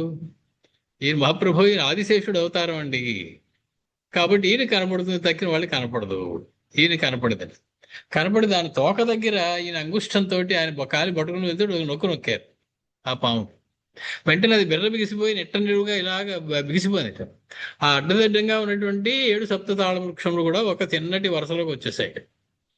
పాము గట్టిగా బిగిసిపోయేటప్పటికి అవన్నీ ఒక్కటింకరగా ఉన్నవన్నీ కూడా ఒకే వరుసలోకి వచ్చేసాయి. అప్పుడు రామబాణం వెళ్ళి దాన్ని కొట్టింది అని చమత్కరిస్తూ చెప్పేటువంటి మాట. అయినప్పటికీ అది ఎక్కడి నుంచి వచ్చింది ఆ చమత్కారం అంటే ఆనందరామాయణంలో వచ్చింది. ఈయన చెప్తూ ఉన్నాడు, స్వీయాంగుష్ఠేన సౌమిత్రే పదం కించిత్ విమర్జ్యచ, దానికి ఎందున్నటువంటి అహిని సప్తతాళాం దృష్ట్వా దేహే హ్యహే ప్రభు, ఒక పెద్ద సర్పమోటి వాటి కింద ఉన్నది చూసినటువంటి లక్ష్మణస్వామి స్వీయ అంగుష్ఠేన, తన బొటకన వేలితో పదం కించిత్ విమర్జ్యచ, దాన్ని కొంచెం తొక్కారు. రుజుం కృత్వా పన్నగం, అది రుజువు అయిపోయింది అంటే తిన్నగా అయిపోయింది, ఒకటింకర్ లేకుండా అయిపోయింది, బిగిసిపోయింది ఆ నొప్పికి. రుజుం కృత్వా పన్నగం తం శేషాం సేన స్థితం భువి, ఇహనో ఇప్పుడు ప్రాణములు విడిచేస్తుందా అన్నంత బిగిసిపోయి గట్టిగా ఊపిరి కూడా ఆపేసి బిగిసిపోయి తిన్నగా అయిపోయింది ఆ సర్పం. సుగ్రీవ ప్రత్యయార్థం హి సప్తతాళాన్ బిభేద సహా, ఆ బాణంతో రామచంద్రమూర్తి ఆ సప్త తాళముల్ని కూడా భేదించారు. ఇది గొప్పగా ఉందా, అసలు ఇలా ఒక్కటింకరగా ఉన్న వాళ్ళని కొట్టారంటే గొప్పగా ఉందా అని కనుక ఆలోచిస్తే, తిన్నగా ఉంటే కానీ రామచంద్రమూర్తి కొట్టలేరన్నమాట అని వెంటనే మనకు అనిపిస్తుంది ఇది చదివితే. అంటే రామ పరాక్రమానికి ఇది ఒక చిన్న మచ్చ కదా. అంటే జరిగింది ఇది ఇలా జరిగిందా అలా జరిగిందా అంటే ఈ ఊహే గనక అయితే ఇది రామచంద్రమూర్తికి చిన్న మచ్చే, కానీ అద్భుతమైన ఊహ. దాని కింద ఒక సర్పం ఉండడం, ఆ సర్పాన్ని లక్ష్మణస్వామి చూడగలగడం, దాని కాలితో నొక్కడం, అది తిన్నగా బిగిసిపోవడం, అప్పుడు వృక్షాలన్నీ ఒక వరుసలోకి వచ్చేయడం, రామచంద్రమూర్తి బాణం, దాని చక్కటి అందమైనటువంటి కథ. కానీ రామచంద్రమూర్తి బాణాలు 7 సప్తతాళాలు కొట్టడానికి అవి తిన్నగా ఉండక్కర్లేదు. వంకర టింకరగా ఉన్నా కూడా ఆయన సంకల్పాన్ని అనుసరించి ఆ బాణం వంకర టింకరగానే వెళ్ళి ఆ సప్తతాళాన్ని కొట్టగలదు. ఇది మనకి మూల రామాయణం నిరూపిస్తున్నటువంటి విషయం. మొత్తానికి గుహాయామేకదా తాళఫలాని స్థాపితాని వాలినా సప్తనీతాని తేన సర్పం దదర్శసః. మొత్తానికి ఈ సర్పం యొక్క వ్యవహారం ఏమిటా అంటే ఆ ఒకనాడు ఒక 7 తాటి పళ్ళని తీసుకొచ్చాట వాలి, ఎక్కడికో వెళ్ళి. చాలా పెద్ద పెద్దవి అందమైనటువంటి తాటిపళ్ళు 7 తీసుకొచ్చి ఆ వాటిని ఈ సర్పం చూసింది. సర్పం చూసి తమశాపత్వయి వృక్షాశ్చ భవిష్యంతి వానరః. ఈ ఈ సర్పం చూసి ఈ తాటి పళ్ళు ఇంత బాగున్నాయి అని చెప్పి ఈ ఒక్కొక్క తాటి పండు నుంచి ఒక్కొక్క తాటి చెట్టు పుట్టుగాక అని చెప్పించిందిట ఆ ఆ సర్పం. ఆ సర్పానికి వాలితో శత్రుత్వం ఉంది కాబట్టి ఇతడు తెచ్చిన 7 తాటి పళ్ళ మీద 7 వృక్షాలు రావాలి. ఎవడైతే ఈ తాటి వృక్షాలన్నింటినీ ఖండిస్తాడో ఒకే బాణంతో నువ్వు అతగాడి చేతిలో మరణిస్తావు అని చెప్పించింది ఆ సర్పం వాలిని. ఇది అంతకు ముందు జరిగినటువంటి కథ. అందుకని ఆ సర్పం అక్కడ ఉంది. అందుకని అది ఎక్కడ కాసు కూర్చుంది, ఆ తాటి చెట్ల కిందన కాసు కూర్చుంది. అది ఆ సాల వృక్షాల కింద. ఎప్పుడు దీన్ని కొట్టేటువంటి మనుగాడు వస్తాడా, ఎప్పుడు వాలి పని పడతాడా అని కూర్చుంది.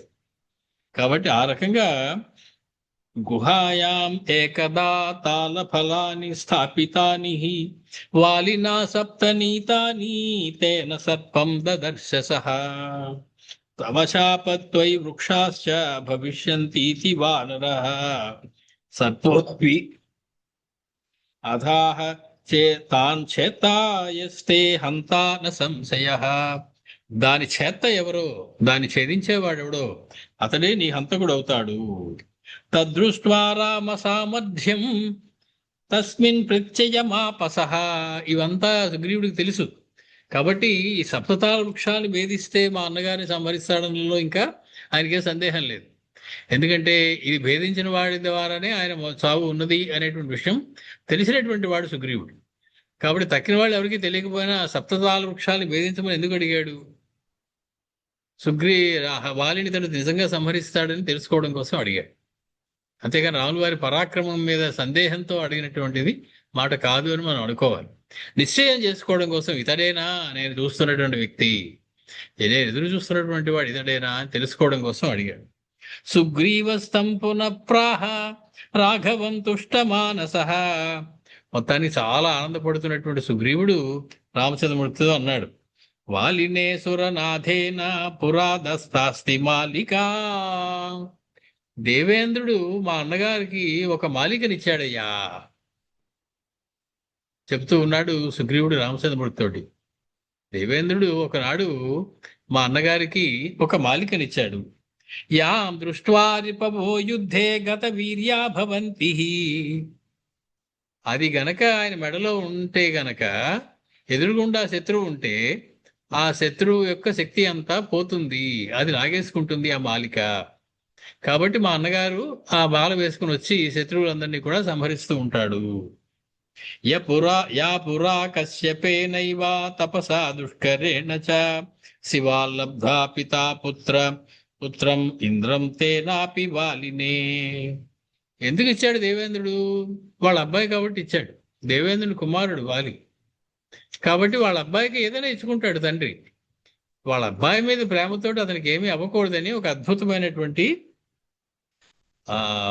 మిక్కిలి దుష్కరమైన తపస్సు చేసినటువంటి కశ్యపుడి చేత శివాల్లబ్ధా పితా పుత్రమింద్రం తేనాపి వాలినే ప్రీత్యార్పిత మాలికాసా వాలి కంఠే దధాత్యసౌ. అది ఎప్పుడూ మా వాడు మెడలో వేసుకుని తిరుగుతూ ఉంటాడు సుమా రామచంద్ర అని చెప్పి ఇది మళ్ళీ రామచంద్రమూర్తి యొక్క పరాక్రమానికి కొంచెం అనుమానించేటువంటి వ్యవహారం. అది ఉంటే రామచంద్రమూర్తి వారిని ఏమీ చేయలేడని, కాబట్టి వెనక నుంచి చెట్టు చాటు నుంచి కొట్టాడు అని, అంతే కదా.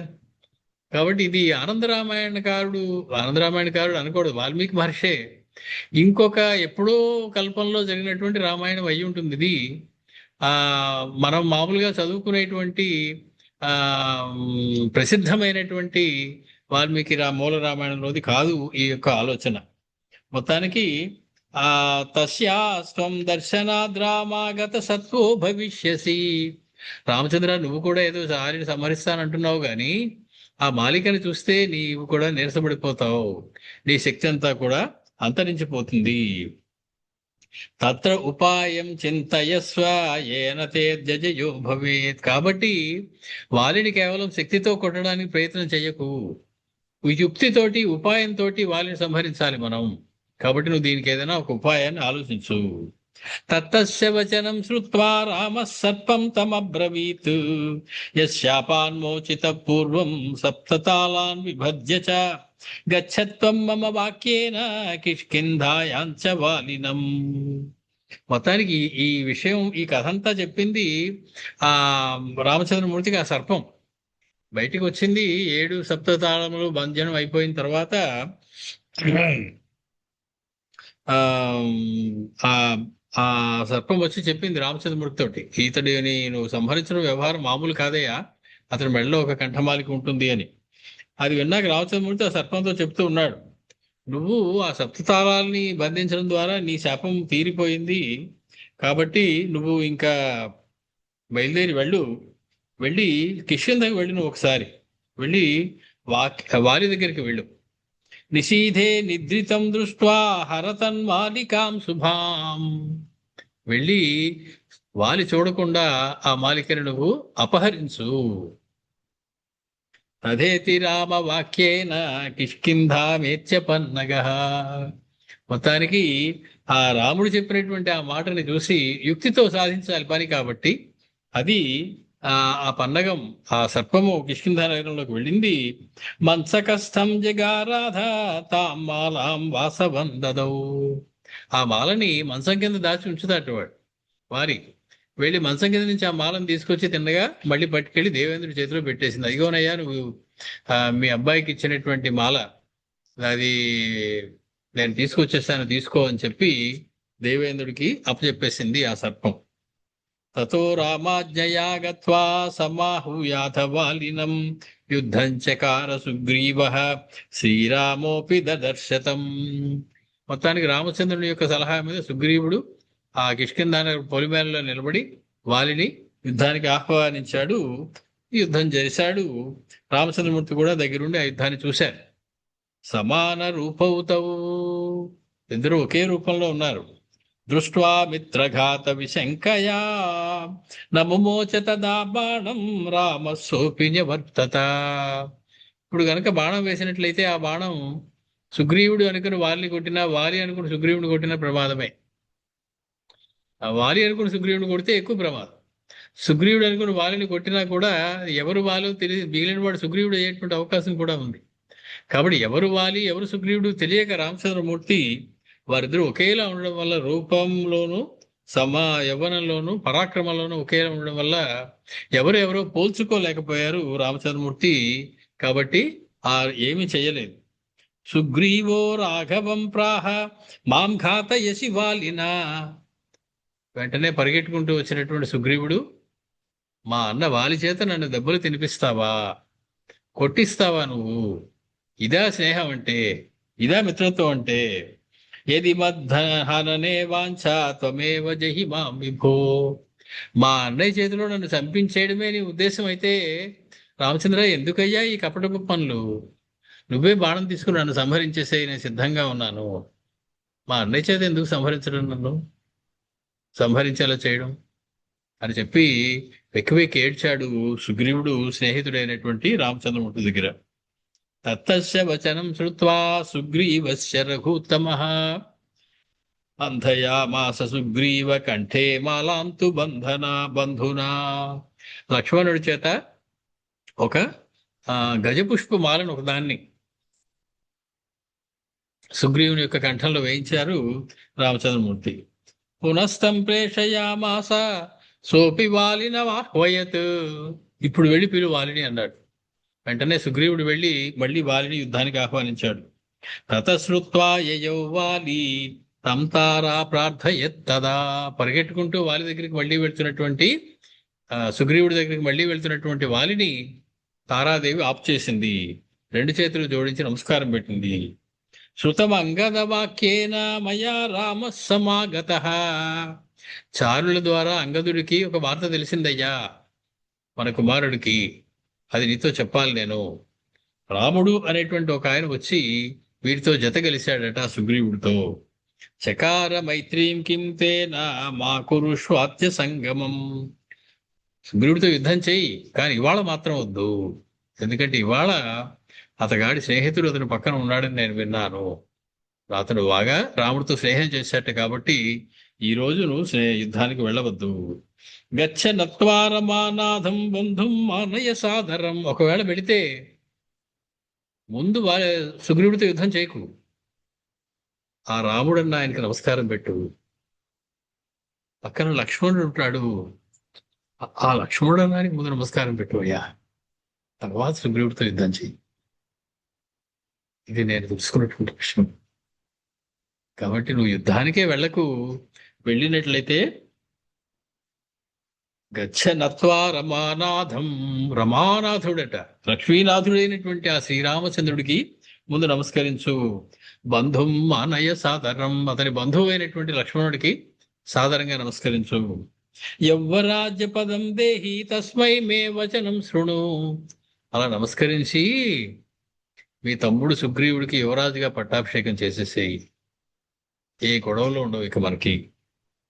తత్తారావచనం శ్రుత్వా వాలి తాం వాక్యమబ్రవీత్.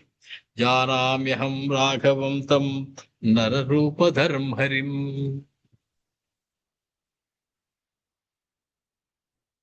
వాలి చెప్తూ ఉన్నాడు తారాదేవితోటి, పిచ్చిదానా, నాకు మాత్రం తెలీదా? జానామ్యహం రాఘవం తం. ఆ రాముడు ఎవరో నాకు తెలుసు. నరరూపధరం హరిం. నరరూపాన్ని ధరించి వచ్చినటువంటి విష్ణువు అనేటువంటి విషయం నాకు కూడా తెలుసు. తస్య హస్తానృతిర్మేస్తి. ఆయన చేతిలో నా మరణం రాసిపెట్టుంది. గచ్చామి పరమం పదం. అలా గనక నేను మరణించినట్లయితే పరమపదానికి వెళ్ళిపోతాను. ఇంకో మరణం అనేది ఎప్పటికైనా తప్పదు, కానీ ఆ మరణించేది రామచంద్రమూర్తి చేతిలో మరణించినట్లయితే పరమపదానికి వెళతాను. కాబట్టి నాకు తెలియక కాదు నేను వెళుతున్నది, అన్నీ తెలిసే వెళుతున్నాను అక్కడికి. సుఖం త్వం తిష్ట తారేత్ర. నువ్వు సుఖంగా ఇక్కడే ఉండు. సుగ్రీవం భజ సర్వదా. నేను వెళ్ళిపోయిన తర్వాత సుగ్రీవుడిని సేవించుకో. ఇది వానర జాతి మర్యాద. అన్నగారు వెళ్ళిపోయిన తర్వాత తమ్ముడితోటి అన్నగారి భార్య జీవించడం అనేది వారి మర్యాద, ఆ వానర జాతి మర్యాద. అది మనం మానవ సంబంధాలతోటి పెట్టి అడ్డంగా చూసే తప్పు కదండి. అలా ఎలా కుదురుతుందండి అని మన నీతి శాస్త్రాలు, మన ధర్మశాస్త్రాలు వానరాలకి వర్తించడానికి ప్రయత్నం చేసి మనం చొప్పదంటు ప్రశ్నలు అడగడం వల్ల ఉపయోగం ఏం లేదు. యదా త్వయా సుగ్రీవః కరిష్యతి రతిం ప్రియే యదా తత్పత్ని భోగస్యానుణం గచ్ఛామి భామిని. సుగ్రీవుడు నీతో గనక సుఖంగా ఉన్నట్లయితే నేను సుగ్రీవుడి పట్ల చేసిన అపరాధానికి ప్రాయశ్చిత్తం తీసుకున్న వాడిని అవుతాను. కాబట్టి నువ్వు సుగ్రీవుడిని జాగ్రత్తగా చూసుకో, నేను చేసిన తప్పుకి ప్రాయశ్చిత్తంగా. అత ఏవం మాలికా మే గుప్తా భూత్ మత్ప్రియే అద్యాహం రామ బాణేన పతిష్యామి రణాంగనే. పడక గదిలోకి వెళ్ళి నా మనసు కింద మాలిక ఉంటుంది, అది పట్రా, అది వేసుకుని వెళ్తాను. ఎంత అద్భుతమైనటువంటి నాటకీయత సృష్టించబడుతోందో చూస్తే ఆశ్చర్యం వేస్తుంది. మనకి తెలిసిన రామాయణమే, మనం విన్న రామాయణమే, కించిత్ భేదాలతోటి అద్భుతంగా అదే కథ ఇంకో కోణంలో చూస్తే ఎలా ఉంటుంది. అద్య ధన్యోస్మ్యహం తారే ధన్యౌ తౌ పితరౌ మమ యోగ్యః శ్రీరామహస్తేన మరిష్యామి రణాంగనే. ధన్యోస్మ్యహం, నేను ధన్యుణ్ణి తారా. నన్ను కన్న తల్లిదండ్రులు ధన్యులు. ఎందుకంటే ఈ రోజు నేను రామచంద్రమూర్తి చేతిలో మరణించబోతూ ఉన్నాను. అంతకన్నా ధన్యత్వం ఏం కావాలి నా జీవితానికి? ఏవం ఆశ్వాస్యతాం తారాం యయౌ వాలి త్వరాన్వితః. ఈ రకంగా ఆ తారాదేవిని ఊరడించి వాలి మిక్కిలి వేగంగా బయలుదేరి వెళ్ళాడు. దృష్ట్వా వాలి మహోత్పాతాన్ సంతోషం పరమం యయౌ. వెళ్ళేటప్పుడు అనేకమైనటువంటి అపశకనములు కనపడ్డాయి. అపశకనములు కనపడితే భయపడిపోతారు ఎవరైనా. అపశకనములు చూసి ఆనందించాట వాలి. జరగబోతూ ఉన్నది, ఈ రోజు నా సంహారం జరగబోతూ ఉన్నది, బాగుంది, మంచి మంచి అపశకనములు వస్తున్నాయి నాకు అని ఆనందపడ్డాడు. చకార బంధునా యుద్ధం తదా బాణేన రాఘవ వృక్షఖండే తిరో భూత్వా పాతయామాస తంబురిం. మొత్తానికి తన సోదరుడైనటువంటి సుగ్రీవుడితో యుద్ధం చేస్తూ ఉంటే వృక్షం యొక్క చాటున నిలబడినటువంటి రామచంద్రమూర్తి పాతయామాస తంభువి, ఆయన్ని నేలకేసి కొట్టారు. ఇప్పుడు మరి ఆయన చేతిలో మాల లేదు కదండి, వృక్షం వెనకాల దాక్కోవాల్సిన అవసరం ఏముంది? చేతిలో మాల ఉంటే ఆ మాల ఇతని బలాన్ని లాగేస్తుందని ముందే చెప్పడం జరిగింది. కానీ ఆ మాలని ఆ సర్పం కాస్త ఎత్తుకుని వచ్చేసింది రాములు వారు ఇచ్చినటువంటి సలహా మేరకు. కాబట్టి వృక్షఖండే తిరోభూత్వా అనే దానికి వృక్షం చాటు నుంచి కొట్టారు కాదండి అర్థం. వృక్షము యొక్క ఖండం, వృక్షం యొక్క పడిపోయినటువంటి వృక్షం వెనకాల ఉండి, అంటే కనపడుతూనే ఉన్నాడు వారికి ఈయన కనపడుతూనే ఉన్నాడు. అక్కడ ఒక వృక్ష ఖండం ఒకటి అడ్డంగా ఉన్నది, నేల మీద పడి ఉన్నది ఒక వృక్షం యొక్క విరిగిపోయినటువంటి కొమ్మ. దాని వెనకాల ఉన్నటువంటి రామచంద్రమూర్తి దాన్ని కొట్టాడని చెప్పుకోవాలి, కానీ వారికి కనపడకుండా ఉండేటువంటి ప్రయత్నం చేశాడు అని చెప్పడానికి వీలు లేదండి అని చెప్పి మొత్తానికి అనేకమైనటువంటి వ్యాఖ్యానకారులు చెప్పారు. వృక్షం వెనకాల అని రాయకుండా వృక్షఖండం అనేటువంటి మాట రాయడం వల్ల అదండి అని. తతస్తారా సమాగత్య సుశోచ వాలినం ప్రతి. పరిగెట్టుకుంటూ వచ్చింది తారాదేవి, భర్త పార్థివ దేహం అక్కడ ఉంది. వాలి దృష్ట్వా రమానాథం తదా ప్రాహస గద్గద. మొట్టమొదటి పరిగెత్తికెళ్ళి తన భర్త శరీరం మీద పడలేదు ఆవిడ. భర్త కోసం వచ్చినటువంటిదై, భర్త మరణ వార్త విన్నటువంటిదై అక్కడికి వచ్చి దృష్ట్వా రమానాథం రామచంద్రమూర్తిని దర్శించుకుంది. గద్గదమైనటువంటి గొంతుతోటి పలుకుతూ ఉన్నది. వృక్షఖండే తిరో భూత్వా త్వయాహం తాడితో హృది తవాద దుర్యసో జాతం మమ జాతో మహోదయ. నువ్వు స్పష్టంగా నీ అంతటి నువ్వే వాలితోడు యుద్ధం చేయకుండా రామచంద్ర, ఈ వృక్షఖండం పక్కన నిలబడి నువ్వు నా హృదయం మీద దెబ్బ కొట్టావు కదయ్యా.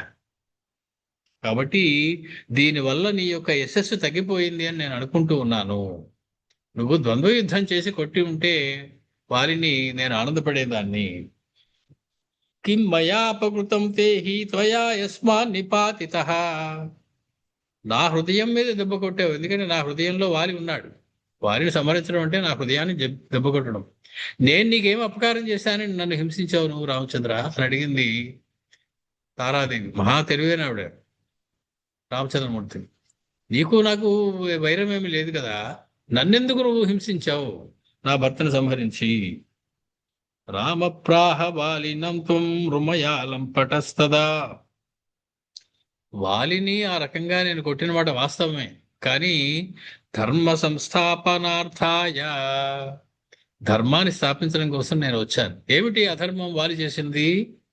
సోదరుడు సుగ్రీవుడు బ్రతికుండగా అతని భార్యని బలవంతంగా తీసుకుని తన దగ్గర ఉంచుకోవడం అతడు చేసినటువంటి పొరపాటు. సుగ్రీవుడు మరణించిన తర్వాత అతని భార్యతో ఉండడం తప్పు కాదు వానర నియమం ప్రకారం. కానీ సుగ్రీవుడు ఉండగానే అతన్ని తరిమేసి అతని భార్య రుమని చేపట్టడం అనేది అధర్మమైనటువంటి విషయం. బంధు భార్యాం గృహే స్థాప్య బంధుం హంతుం త్వమిచ్చసి. నువ్వు సోదరుడి యొక్క భార్యని ఇంట్లో పెట్టుకుని సోదరుణ్ణే సంహరించడానికి నువ్వు ప్రయత్నం చేశావు. దుర్వృత్తం త్వాం సమాలోక్య మయా తస్మాన్ నిపాతితః. నువ్వు చేసినటువంటి అధర్మాన్ని చూసి నిన్ను ధర్మ మార్గంలో తప్పిన దానికి శిక్ష విధిస్తూ నేను ఈ కార్యక్రమం చేయవలసి వచ్చింది.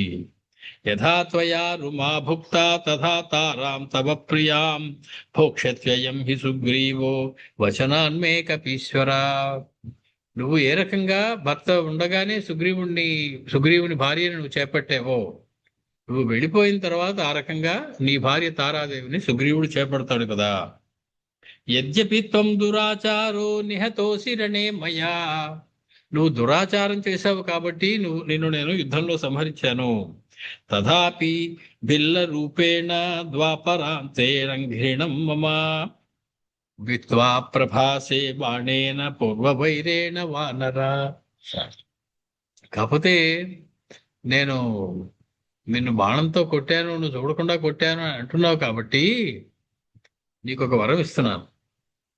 వచ్చే యుగంలో, ద్వాపర యుగంలో నేను కృష్ణమూర్తిగా జన్మించబోతూ ఉన్నాను. అప్పుడు నువ్వు ఒక భిల్లుడవై, అంటే ఒక బోయవాడివై, బాణంతో నా పాదాల రెండిటి మధ్యలో, నా బొటకన వేలికి రెండో వేలికి మధ్యలో నీ బాణంతో కొట్టి నా అవతారం సమాప్తి చేస్తావు నువ్వు. కాబట్టి నీకు మళ్ళీ అవకాశం దొరుకుతుంది నా మీద బాణం వేయడానికి. నేను నీ మీద అన్యాయంగా బాణం వేసాను అన్నావు కదా, అప్పుడు నువ్వు వేసే బాణం కూడా అన్యాయంగా వేసిన బాణమే అవుతుంది. నేను కాలు మీద కాలు పెట్టి సుఖంగా శయనిస్తున్నటువంటి సమయంలో అది ఆ పాదాన్ని చూసి నువ్వు లేడీ యొక్క ముఖం అనుకుని నువ్వు బాణం వేసి నా పాదం మీద నన్ను హింసిస్తావు. కాబట్టి నువ్వు ద్వాపరాంత్రే అంఘ్రీణం మమ భిత్వా, ఎక్కడ? ప్రభాసే, ప్రభాస తీర్థం దగ్గర, బాణేన పూర్వ వైరేణ వానర. ఈ నీ యొక్క వైరం, ఇప్పుడున్న నీకు నా మీద ఉన్నటువంటి వైరం ఏదైతే ఉందో, నేను అనవసరంగా సంహరించానని, ఆ వైరాన్ని నువ్వు ప్రతీకారం తీర్చుకుంటావు. తతో మధ్యస్థ మరణస్యాస్య కారణ గౌరవాత్. ఇప్పుడు నువ్వు చేసినటువంటి దానికి నువ్వు పాపం రాదు. ఎందుకని? నా చేత శిక్ష అనుభవించేసావు కాబట్టి. నీకు ఉత్తరోత్తరమైనటువంటి పుణ్యలోకాలు రావాలంటే ఈ లోకంలో చేసిన పాపానికి ఇక్కడ శిక్ష అనుభవించాలి. అనుభవించకపోతే ఆ పాపం అనుభవించడం కోసం నువ్వు నరకాల్లో అక్కడ పడతావు. కాబట్టి నువ్వు నీకు శిక్ష అనుభవించేలా చేసి నీకు పుణ్యలోకాలు వచ్చేలా చేశాను నేను ఈరోజు. ముక్తిం గచ్చసి త్వం వాలీన్, నువ్వు ముక్తిని పొందుతావు. శుభాం జన్మాంతరేణహి, వచ్చే జన్మలో నువ్వు ఒక బోయవాడిగా పుడతావు. తతప్రాహ పునర్వాలి మే భవిష్యదుదీరితం సీతావృత్తం త్వయా పూర్వం రావణేన క్షణేన హి దత్తా అభవిష్యదాదీయ సీతా తవ మయా తదా. ఇన్ని తెలిసినటువంటి రామచంద్ర, నువ్వు నీకు ఒకటి తెలియలేదయ్యా. సీతమ్మని రావణాసుడు ఎత్తుకుపోయాడని కదా సహాయం కోసం మా తమ్ముడి దగ్గర చేరావు. ఆ చేరేదేదో నా దగ్గర చేరుంటే ఈ పాటికి సీత నీ దగ్గరికి వచ్చేసే ఉండేది. నేను వెళ్ళి 4 మొట్టికాయలు ముట్టి రావణదాసుడి దగ్గర నుంచి సీతను తీసుకొచ్చి నీ చేతిలో పెట్టేవాడిని, రావణాసుడు నీ కాళ్ళ దగ్గర పడేసేవాడిని. సుగ్రీవుడి కన్నా బలవంతుడైన నన్ను స్నేహాన్ని కోరుతావా నువ్వు? బలహీనుడైనటువంటి సుగ్రీవుడి స్నేహం కోరుతావా? దత్తా భవిష్యదాని అభవిష్యదానీయ సీతా తవ మయా తదా. రామచంద్రుడు చెప్పారు, సుగ్రీవుడి కన్నా నువ్వు బలవంతుడివే అయినా సరే నేను సఖ్యం కోరనయ్యా. ఎందుకంటే నీ పట్ల ధర్మం లేదు, అతని పట్ల ధర్మం ఉన్నది. అధర్మాత్ముడితోటి నేను చెయ్యి కలపను. కాబట్టి నువ్వు అతడికంటే గొప్పవాడివి అవ్వచ్చు, అతడికంటే బలవంతుడివి అవ్వచ్చు, అయినా సరే నీతో స్నేహం నేను ఒప్పుకోను, నీ సహాయం నాకు అక్కర్లేదు. అధునా ప్రార్థయామి త్వామంగదం పరిపాలయ.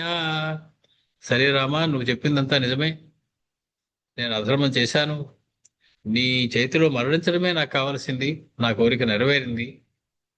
కానీ నా ఒక కోరిక, అంగదుణ్ణి మాత్రం జాగ్రత్తగా చూసుకోనాయన. ఇత్యుక్త్వాస తదా వాలి జహౌ ప్రాణాన్ రణాంగణే అని చెప్పి అంగదుణ్ణి రామచంద్రుడి చేతిలో పెట్టి, సుగ్రీవుడి చేతిలో పెట్టి వాలి ప్రాణాలు విడిచాడు. అంగదేన తదా రామ కారయామాస తత్క్రియాం. చేయవలసినటువంటి, వాలికి చేయవలసినటువంటి ఔర్ధ్వదేహిక క్రియలన్నీ కూడా, అంత్యేష్టి మొదలైనవన్నీ కూడా దగ్గరుండి జరిపించారు రామచంద్రమూర్తి అంగదుడితో. అధ రామం స సుగ్రీవో రాజ్యార్థం ప్రార్థయత్తదా రామస్తమేవ రాజానం చకార లక్ష్మణేన సహ. మొత్తానికి సుగ్రీవ పట్టాభిషేకం జరగవలసి ఉన్నది. రామచంద్రమూర్తి చేయలేదు ఆ పట్టాభిషేకాన్ని. ఎందుకంటే చెయ్యాలంటే కిష్కింధ నగరం లోపలికి రావాలి. ఆ అరణ్యవాసంలో ఉన్నప్పుడు నగరాల్లోకి ప్రవేశం లేదు కాబట్టి లక్ష్మణస్వామిని పంపించి లక్ష్మణస్వామి చేత సుగ్రీవుడికి కిష్కింధ పట్టాభిషేకం చేయించారు రామచంద్రమూర్తి. అథ వార్షిక మాసాన్ స వస్తుం రామో విచారయత్. అది వర్షకాలం. వర్షకాలం పూర్తి అయ్యేదాకా కాస్త ఆగితే మంచిది అని రామచంద్రమూర్తి ఎక్కడైనా ఉందాము అనుకున్నారు. ఎక్కడున్నారు? ప్రవర్షణగిరే ప్రోచ్చ శిఖరే స్ఫటికోద్భవాం రమ్యాం దృష్ట్వా గుహాం రామః పత్రపుష్ప సమన్వితాం. దానికి ప్రవర్షణగిరి, ప్రస్రవణగిరి అని పేరు ఉంది దీనికే. మూలరామాయణంలో ప్రస్రవణగిరి అని ఉంటుంది. ఇది ప్రవర్షణగిరి అని రాశారు ఇక్కడ. మనకి రెండింటికి అర్థం ఒకటే. ఈ ప్రవర్షణగిరి యొక్క ప్రోచ్చ శిఖరే, ప్రకృష్టంగా ఉచ్చమైనటువంటి శిఖరం అందు ఉన్నటువంటి స్ఫటికోద్భవాం, స్ఫటిక నిర్మితమైనటువంటి రమ్యాం గుహాం దృష్ట్వా, అక్కడ ఉన్నటువంటి రమ్యమైనటువంటి గుహలోకి వెళ్ళారు రామచంద్రమూర్తి. అది పత్ర పుష్ప సమన్వితాం, అనేకమైనటువంటి పత్రములు పుష్పములతో ఉన్నటువంటి గుహ అది. నినాయ వార్షికాన్ మాసాన్ చతురః శ్రీరఘూద్వః. 4 మాసాలు అక్కడ వర్షకాలం పూర్తి అయ్యేదాకా రామచంద్రమూర్తి అక్కడ ఉన్నారు. ఏకదా లక్ష్మణ స్నాత్వా యావద్రామం సమాగతః సాత్విక్యా సీతయా యుక్తః తావద్రామో నిరీక్షితః. మొత్తానికి ఈ రకంగా 4 మాసాలు అక్కడ గడిపారు. ఒకానొక రోజు లక్ష్మణస్వామి చక్కగా స్నానం చేసి రామచంద్రమూర్తి దర్శనానికి వచ్చారు, నమస్కారం పెట్టుకోవడానికి. వచ్చేటప్పుడు సీతమ్మ పక్కన ఉంది. సీతమ్మతో కూడి ఉన్నటువంటి రామచంద్రుడు దర్శనం అయింది లక్ష్మణ స్వామికి ఆ పర్వతం దగ్గర. సాత్విక్యా సీతయా యుక్తః తావద్రామో నిరీక్షతః సౌమిత్రిణా వందినా సా పత్యుర్వామేలయం యయౌ ఏవం నాసీ తదా సీత వియోగో రాఘవస్యై. లక్ష్మణస్వామి సీతమ్మను చూసి నమస్కారం పెట్టి, అమ్మా వచ్చావా తల్లి అని కాళ్ళకి నమస్కారం పెట్టారట. వెంటనే రామచంద్రుడి యొక్క ఎడమ భాగంలో కలిసిపోయింది ఆవిడ, రామచంద్రుడు ఒక్కడే మిగిలేట. ఇది లక్ష్మణస్వామికి అయినటువంటి ఒక అనుభూతి. దీని ద్వారా ఏం తెలుస్తుంది మనకి? ఏవం సీతా నా ఆసీత్ వియోగే, సీతా వియోగం అనేది లేదయ్యా, అసలు అంతా కథ ఉట్టుటినే. రామచంద్రుడితో కలిసే ఉంది సీతమ్మ. మొదటే అనుకున్నావు, రామచంద్రమూర్తి సీతమ్మని పిలిచు, నువ్వు 3 భాగాలుగా విభజించుకోవాలి. సాత్విక భాగం నా ఎడమ భాగం కావాలి, రజో భాగం అగ్నిలో కలిసిపోవాలి, తమో భాగం ఛాయారూపిణి అయి రావణాసుడితో వెళ్ళిపోవాలి. ఇది రామచంద్రమూర్తి ఇచ్చినటువంటి ఒక అద్భుతమైనటువంటి ప్రణాళిక. మనం ఇది కిందటిసారి చెప్పుకున్నాం. కాబట్టి ఆ ఎడమ భాగంలో వామభాగంలో ఉన్నటువంటి సీతమ్మ ఎవరూ లేరు కదా అని బయటకు వచ్చి రాముడి పక్కన కూర్చుంది. లక్ష్మణస్వామి వచ్చేటప్పుడు లక్ష్మణస్వామికి దర్శనం అయింది. అమ్మా అని చెప్పి నమస్కారం పెట్టేటప్పటికి మళ్ళీ రాముడిలో కలిసిపోయింది ఆవిడ, రాముడు ఒక్కడే మిగిలాడు. ఇది లక్ష్మణస్వామికి జరిగినటువంటి అనుభవం. కాబట్టి సీతా వియోగం అనేది ఉట్టి మాట అయ్యా, వాళ్ళకి ఎప్పుడు వియోగం జరిగిందయ్యా, ఎప్పుడు కలిసే ఉన్నారయ్య కదా వాళ్ళు అంటున్నారు కవి గారు, శివుడు. సుగ్రీవోదపురి మధ్యే చకార రాజ్యముత్తమం. మొత్తానికి సుగ్రీవుడు చక్కగా రాజ్యం చేస్తూ ఉన్నాడు. ఏకదా హనుమద్వాక్యాత్ వానరాన్ సమాహ్వయత్. ఒకనాడు హనుమస్వామి చెప్పారు, ఏమయ్యా వర్షకాలం అయిపోతుంది, ఇంకా రామచంద్రమూర్తి యొక్క పిల్లాలైనటువంటి సీతమ్మ తల్లిని వెతకడానికి మనందరం వెళ్ళాలి అనగానే ఆయన ఎక్కడెక్కడ ఉన్నటువంటి వానరములు కూడా రావాల్సిందహో అని ఒక చాటింపు వేశాడు. ప్రవర్షణగిరావాస్తం తీర్థే ద్వే రామ లక్ష్మణౌ ఏతస్మిన్నంతరే రామో దృష్ట్వా ప్రాప్తం శరదృతుం. ఈ విషయమంతా తెలియనటువంటి రామలక్ష్మణులు ఆ గుహలోనే ఉండిపోయారు, రాజ్యంలో లేరు వాళ్ళు. కాబట్టి రాజ్యంలో ఏమవుతుందో వాళ్ళకి తెలియదు. ఒకనాడు రామచంద్రమూర్తి బయటకు వచ్చేటప్పటికి శరదృతు వచ్చింది అనేటువంటి విషయాన్ని తెలుసుకున్నారు ఆయన.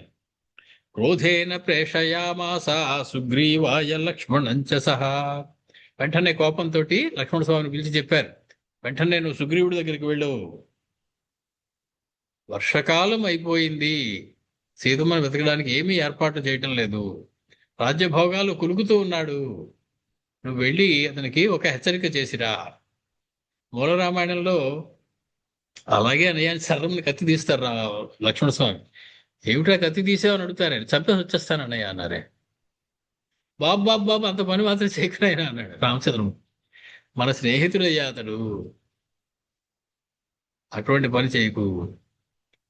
ఉన్నది ఉన్నట్టు నిష్కర్షగా చెప్పు, మెత్తని మాటల్లో చెప్పు.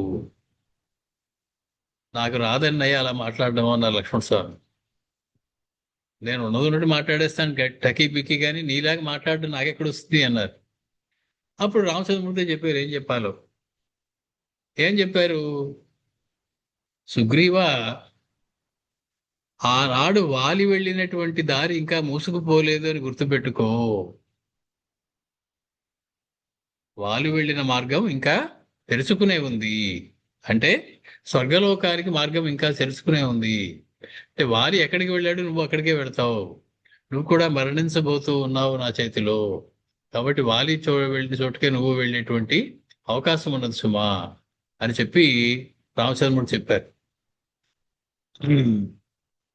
అంత సున్నితంగా మాట్లాడడం రామచంద్రమూర్తికి తప్ప ఎవరికి రాదు, అంత కోపంలో కూడా. మొత్తానికి ఆ ఆగతం లక్ష్మణం శ్రుత్వా సుగ్రీవో భయ విహ్వలః సోపి గత్వాధ కిష్కిందాం భీషయామాస వానరాన్. లక్ష్మణ స్వామి ఒక్కసారి ఒక్క ఉదిరిని పరిగెత్తుకుంటూ కిష్కిందాపురంలోకి వెళ్ళారు. మొత్తం అక్కడ ఉన్నటువంటి వానరులందరూ కూడా కకావికలై పారిపోయారు. లక్ష్మణ స్వామిని చూడగానే భయపడిపోయారు. ఆగతం లక్ష్మణం శ్రుత్వా సుగ్రీవో భయ విహ్వలః. భయ విహ్వలుడు అయిపోయాడు సుగ్రీవుడు కూడా లక్ష్మణ స్వామి యొక్క రూపాన్ని చూడగానే.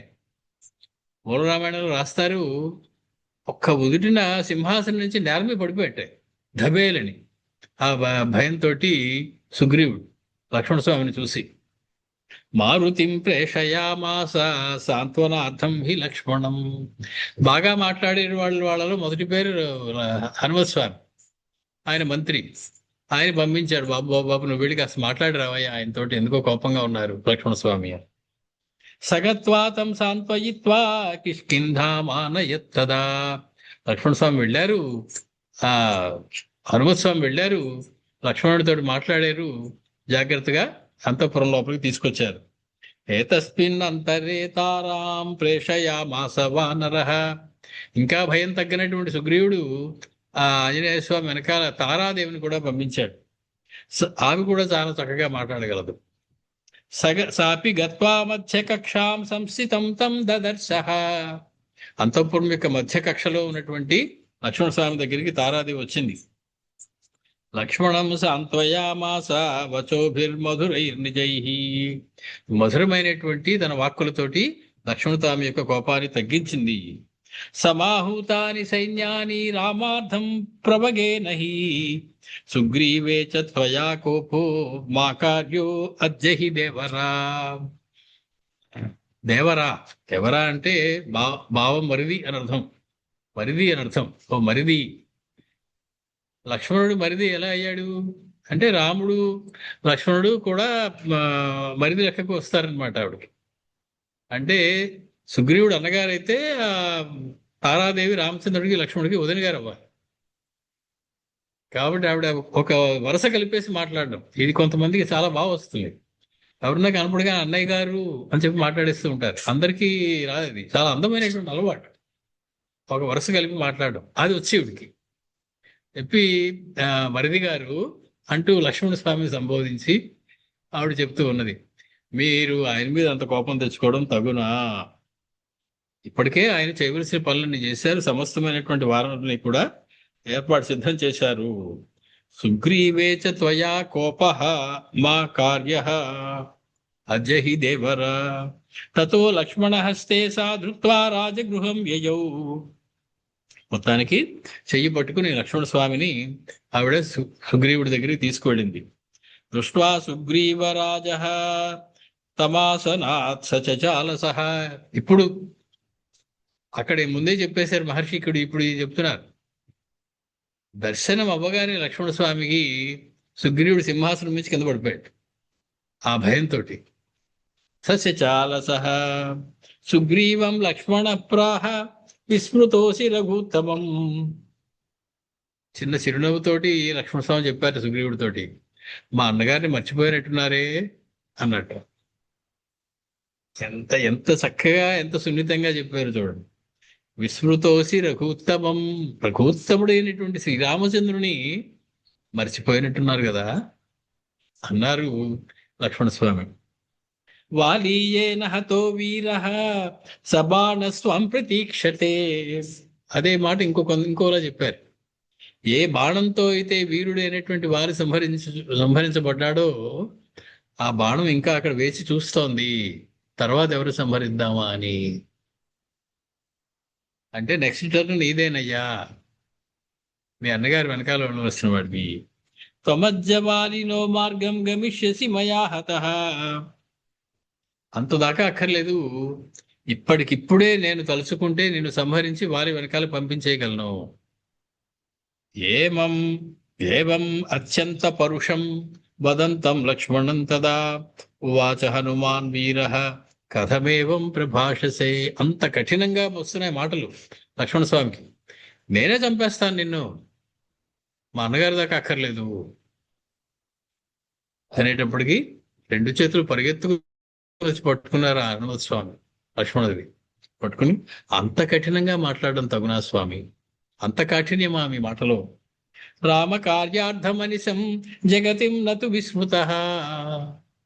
రామ కార్యాన్ని నిరంతరము తలుచుకుంటూనే ఉన్నాడు సుగ్రీవుడు, ఏమీ మర్చిపోలేదు. ఇత్యుక్త్వా త్వం పూజయిత్వా సుగ్రీవేణ స మారుతిః చకార లక్ష్మణం శాంతం సుగ్రీవోప్యథ వానరైః. మొత్తానికి సుగ్రీవుడు హనుమత్స్వామి కలిసి లక్ష్మణస్వామిని కొంచెం వేడి చల్లార్చారు, ఆయన కొంచెం శాంతపరిచారు.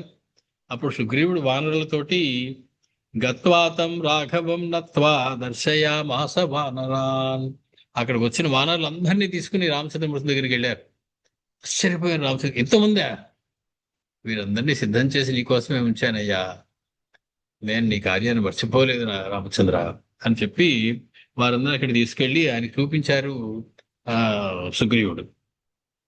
దేవ పశ్య, రామచంద్ర చూడండి, సమాయాంతీం వానరాణాం మహాచమూం, వానరుల యొక్క గొప్ప సేనను చూడండి. అత్ర యూథాధిపతయః పద్మాని 18 స్మృతాః తతో రామాజ్యా సీతా సుధ్యర్థం తాం దిదేశసః. మొత్తానికి ఈ వానర సైన్యం ఎంతో తెలుసా రామచంద్ర? 18 పద్మాల సంఖ్య ఉన్నటువంటి వానర సైన్యాన్ని పట్టుకొచ్చానయ్యా. పద్మము, మహాపద్మము, అర్బుదము, ఇలా రకరకాల లెక్కలు ఉంటాయి మనకి. పద్మము అంటే ఒకటి పక్కన 18 సున్నాలు ఎన్నో వెయ్యాలని ఏదో ఉంది, ఖచ్చితంగా నాకు ఇప్పుడు గుర్తులేదు, కానీ సుమారు అంతటి పెద్ద సంఖ్య పద్మము అంటే. అలాంటి 18 పద్మముల యొక్క 18 పద్మాని స్మృతాః, అవన్నీ సిద్ధంగా, అంతమంది వానరులు వచ్చారయ్యా, నీ కోసం సిద్ధంగా ఉన్నారయ్యా. వీళ్ళందరూ కూడా సీత కోసం వెళ్ళడం కోసం సిద్ధంగా ఉన్నారు. దిక్షు సర్వాసు వివిధాన్ వానరాన్ ప్రేక్ష్య సత్వరం, అన్ని దిక్కుల్లోకి కూడా వానరులను పంపించి యామ్యాం దిశం జాంబవంతం అంగదం వాయునందనం, దక్షిణ దిక్కుకు మాత్రం జాంబవంతుణ్ణి, అంగదుణ్ణి, వాయుపుత్రుడైన హనుమంతుణ్ణి పంపించదలుచుకున్నాను అని చెప్పి నలం సుషేణం శరభం మైందం సంప్రేషయత్తదా మాసాద్ వాగ్ నివర్తధ్వం నోచేద్వధ్యా భవిష్యథ. ఓ వానరులారా, మీరందరూ వినండి, భూమి నలుచెరుగులా వెతకాలి, అన్ని దిక్కుల్లోనూ వెతకాలి, అంగుళం అంగుళం వెతకాలి. సీతమ్మ యొక్క జాడ 30 రోజుల సమయంలో మీరు వెనక్కి తీసుకొచ్చి నాకు చెప్పాలి, లేకపోతే మిమ్మల్ని అందరినీ వధించేస్తా అని చెప్పారు. అప్పుడు ఇంకా హనుమత్ స్వామి అక్కడే ఉన్నారు. రామచంద్రమూర్తి ఆయన పిలవాలి, మాట్లాడాలి, చేతిలో ఉన్నటువంటి అంగుళీయాన్ని తీసి ఆయన చేతిలో పెట్టాలి. నది మనం మళ్ళీ కలుసుకున్నప్పుడు, ఎల్లుండి బుధవారం నాడు కలుసుకున్నప్పుడు ఆ కథని కొనసాగించుకుందాం. మనం ఈ 8వ సర్గలో 92 శ్లోకాల దాకా పూర్తి చేసుకున్నాం. మంగళం కోసలేంద్రాయ మహనీయ గుణాత్మనే చక్రవర్తి తనూజాయ సార్వభౌమాయ మంగళం. వేద వేదాంత వేద్యాయ మేఘశ్యామలమూర్తయే పుంసాం మోహన రూపాయ పుణ్యశ్లోకాయ మంగళం. స్వస్తి.